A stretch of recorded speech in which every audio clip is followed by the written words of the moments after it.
एक बार फिर आपका स्वागत है।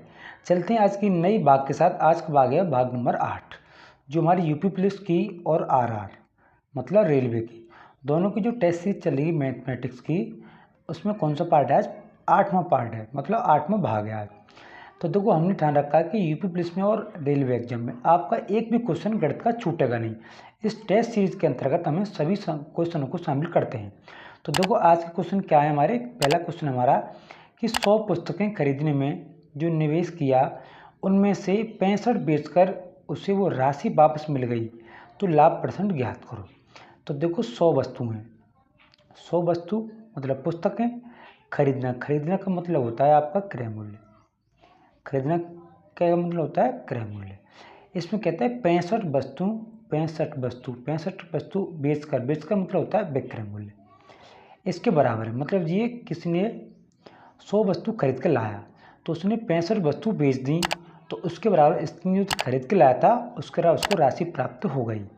अब जो बच गई वस्तु कितनी? 35 वस्तु में उसे क्या प्राप्त हुआ? लाभ हुआ। पर हमें ये नहीं पता है कि कितनी वस्तु वो खरीद के लाया था एक वस्तु को। तो देखो, यहाँ से कैसे निकालेंगे हम? तो क्रय मूल्य के नीचे कर देते हैं विक्रय मूल्य, बराबर आता है 65/100।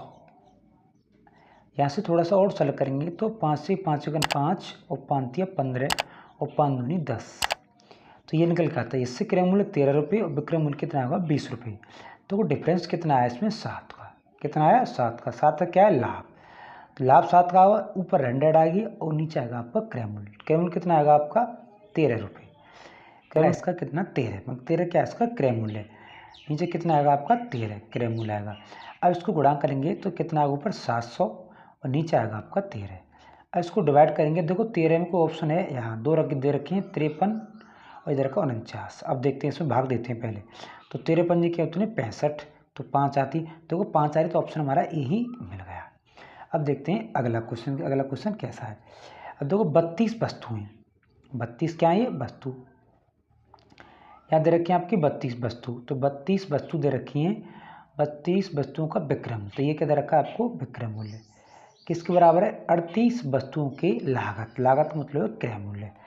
जैसे अभी ये सवाल किया हमने, ऐसे ही इसको सॉल्व करना है। तो लाभ परसेंट ज्ञात करना है, ठीक है। अब देखो 38, तो देखो 32 के नीचे तो कर देते हैं हम 38। कितना कर दिया हमने? 38 कर दिया। और क्रय मूल्य के नीचे कर दिया हमने क्या? विक्रय मूल्य कर दिया। अब यहाँ से काटपीट करेंगे, गुणा थोड़ा सा सरल करेंगे तो कितना आएगा? 16 या कितना आएगा? 19। अब देखो डिफरेंस कितना हुआ हमारा? 3 का। डिफरेंस कितना हुआ हमारा? 3 का। मतलब 3 का क्या हुआ? हमें लाभ हुआ, क्योंकि 16 रुपये में कोई वस्तु खरीद कर लाते हैं तो कितनी बेचती है उसको? 19 रुपये में हमने बेच दी। तो 3 का हमें लाभ हुआ, और लाभ किस पर हुआ? हमें 16 पर। और नीचे 16 आएगी, ऊपर क्या आएगी आपकी? 100। तो ऊपर क्या आती है? 100 और नीचे क्या आती है आपकी? 16। अब इसको गुणावाक करते हैं, और गुणावाक करने के बाद जो आंसर निकल के आता है उसको हम देखते हैं। तो देखो 3 से, तो उसको थोड़ा सा और सरल कर दिया। 4 के पार्ट काटे 25 बार, और 4 काट दिया हमने 4 बार। गुणा के 75 आ गया यहाँ पर, और 75 का भाग दिया हमने 4 में। तो देखो कितना भाग दिया? 4 एकन 4, बची आपकी 3, तो कितना हो गया? 35। तो 4 के बाद 4 अट्ठे 32, 4 अट्ठे 32। अब देखो दो ऑप्शन दे रखे हैं, 18.75 और 18.79, तो भाग हमें पूरा देना पड़ेगा। तो यहाँ से 32 कितना बचा? यहाँ से 30 बचा। 30 का 4 का भाग 4 7 28, 7 आ गया। तो आंसर ओहो 7 इसमें भी है, सच में भी है। अब देखो 28 फिर 2 बचे, फिर 0 20 हो गई, 4 के भाग दिए 5, फिर तो कितना आंसर हमारा? ये सी आंसर निकल के आता है। अगला क्वेश्चन देखते हैं। अगला क्वेश्चन कौन सा है? अगला क्वेश्चन है कि 18 पेनों का क्रय मूल्य 12 पेनों के विक्रय मूल्य के बराबर है। सेम ऐसे ही करना है हमें। तो देखो 18 तो पेन है, ये किसका? हमारा क्रय मूल्य। 12 पेन, ये क्या? हमारा विक्रय मूल्य। तो देखो क्रय मूल्य के नीचे हमने ले लिया विक्रय मूल्य, और 12 के नीचे ले लिया हमने 18। तो 12 रुपये में वस्तु खरीद लाता है, 18 रुपये में बेचती है, तो क्या हुआ? लाभ। थोड़ा सा और सॉल्व करते हैं। 6 से काटते हैं, 6 दूनी 12 और 6 दिया 18। तो देखो 2 रुपये में किसी वस्तु को खरीद कर लाता है, 3 रुपये में उसको क्या करता है? बेचता है। तो एक का क्या हुआ? लाभ। किस पे लाभ हुआ? 2 पर। गुणा कितना हुआ? 100 पर, भाग दिया 50%, आंसर निकल के आता है। तो कौन सा आंसर? सी आंसर निकलता है। अगला क्वेश्चन, क्वेश्चन नंबर कितना? 4। क्वेश्चन नंबर 4 है कि एक सोने की अंगूठी को 19,125 रुपये में 15% की हानि पर बेचा मतलब है विक्रय मूल्य। तो सोने की अंगूठी का क्रय मूल्य आपको ज्ञात करना है।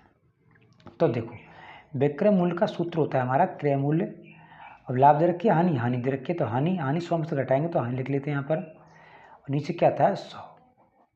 अब देखो हमें क्या ज्ञात करना है क्रय मूल्य। तो क्रय मूल्य ज्ञात करना है, तो देखो डिफरेंस कितना होगा, तो विक्रय मूल्य कितना हमारे पास 19,125। अब गुणा कितना आएगा 100 का, और नीचे आएगा इसको 15 में घटाएंगे तो कितना आएगा 85 निकल के आता है। अब इसको गुणा करना है, इसको भाग देना है कि कितना आंसर निकल के हमारा आता है। अब देखो वैसे इसको 5 से भी सॉल्व कर सकते हैं।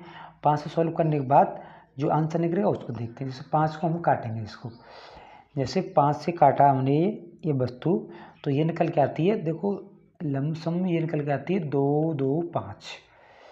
तो गुणा करेंगे इसको हम 85 से, तो ये निकल के हमारा आता है 1925। तो आंसर कौन सा हुआ बी आंसर हुआ इसका। बाई सर 500 रुपये क्या हुआ इसका आंसर। आपको गुणावा करके देख लेना, इसको बाद यही आंसर आपका निकल के आता है कि 5 से काटेंगे, फिर काटने के बाद 17 आएगी, 17 का उसको भाग दे लेंगे तो ये 2, 2, 25 निकल के आती है। अब देखते हैं आपको अगला सवाल, क्वेश्चन नंबर 5। क्वेश्चन नंबर 5 कौन सा है, शीतल को एक वस्तु 3,207 रुपये में बेचने पर 28% क्या होती है हानि। तो उसे क्या कहते हैं लागत में। सेम सवाल है वही। तो देखो 3,207 गुणा कर दें ऊपर 100, और नीचे आएगा आपका कितना 28 घटाएंगे 100 में से। 100 में से आपको 28 घटानी है, क्योंकि हानि कहेंगे घटा के लिखने पर, तो लिखनी यहाँ पर आती है आपकी 2, और यहाँ पे आती है आपकी 7। 72% आपकी हानि निकल के आती है। अब इसको सॉल्व करेंगे, और सॉल्व करने के बाद जो आंसर निकल के आता है ना, वही हमारा क्या होगा आंसर होगा। अब देखो सॉल्व करते हैं इसको। सॉल्व करने के बाद हमारा आंसर निकल के आता है। अब देखो इसमें काटेंगे हम, जैसे 4 के पाड़े से काटते हैं, 4 से 2 से काट देते हैं, 4 से 4 मान लीजिए 25 कटती है 4 से, और 4 से इसको काटते हैं, 4 1 4 बची आपकी 3, और 4 8 32 18। अब देखो और काटते हैं, जैसे 3 और 2 5, बाद 3 से काटते हैं इसको, 3 से कटा आपका 6 बार, और 3 से इसको काटते हैं, 3 1 3 बाउट 0 3 के 18, बचे आपके 2 3 9 27। अब 6 का भाग इसमें देखेंगे, 6 का भाग इसमें देखेंगे, तो देखो 10 और 6 16 इसमें, इसको दोनों को मल्टीप्लाई करेंगे। मल्टीप्लाई करने के बाद 6 का इसका डिवाइड करेंगे। 6 का डिवाइड करने के बाद जो आंसर निकल के आता है तुम्हारा होता है 44, मतलब 4,454, 4,454.16, 4,454.16। तो ये आंसर आपका निकल के आता है। ऐसे क्या करना है आपको सॉल्व करना है। अब देखेंगे अगला क्वेश्चन कि अगला क्वेश्चन हमसे क्या कहता है। Question number 6।